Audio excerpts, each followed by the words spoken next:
Hello, veterinary unicorns. I just want to remind you of a really important fact. On the other end of every single social media post happens to be a breathing, heart beating human being like me and like you. And so someone on the other end has typed something out and they put it out there for the world to see. Maybe it's a photo, maybe it's a video, maybe it's their words. Whatever it is, they have put something on social media. And sometimes we forget that because it's out of sight, out of mind. It's not someone you know. You just see a bunch of words. Maybe it resonates with you. Maybe it hits a nerve. Maybe you're completely disconnected from it. But we have to remember that a person put it out there. And whether you agree or disagree, please pay them the respect that they deserve as being another human being. Now, it's so easy to say, well, they don't have to put themselves out there, Amy. You know, if the minute you put yourself on social media, you're putting yourself out there, you're opening yourself up to being attacked. What a cynical way of thinking about it. Social media is embedded in every part of our lives. And listen, I grew up without the internet, and the internet came about when I was in college. So I lived most of my childhood, teenage years, young adult, without this level of social media. Even I've come to realize that social media is necessary. It's necessary for connecting our friends and family.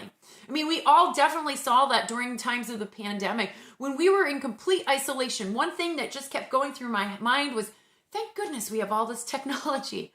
I can still see how people are doing. And sometimes I could see people were doing very well, and sometimes I could see that they were hurting. But I felt a connection through social media.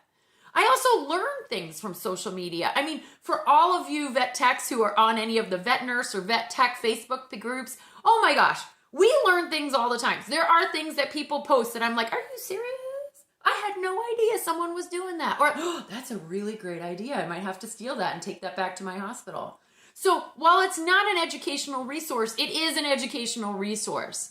And so you also have a FOMO, right? The fear of missing out. If you're not on social media, you are disconnected from friends and family. Some people are totally okay with this. I know some colleagues of mine who've just broken up with social media. They're cool with it.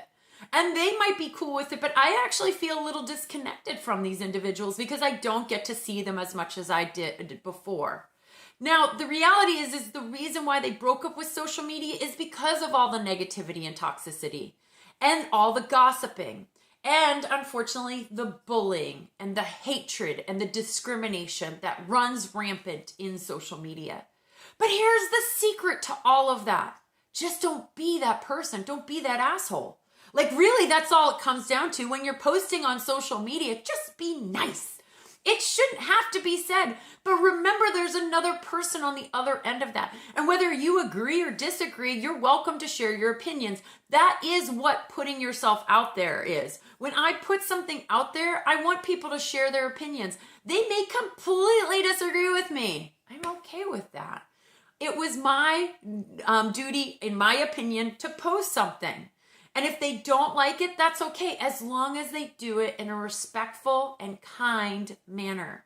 One time I was called No Fun Phoebe. I was actually told I needed to die on social media. Maybe you should just curl up and die, Amy. Like, those things are unnecessary. They're bullying. And yes, I have a pretty thick skin, but those ones are pretty deep, man. That's not treating someone with respect or kindness.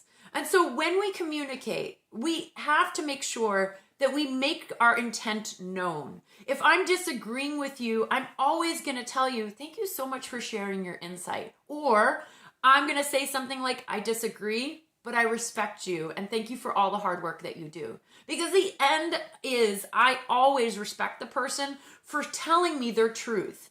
They might disagree with me. I'm fine with that. And I might disagree back. But that's what's called communicating, people. So let's do a little bit better job of communicating on the internet. Let's try to get away from the nastiness. Let's be kind and respectful to each other so that we can have a better social media experience all around. Thank you guys so much for all that you do. I truly mean that. And keep on being a unicorn.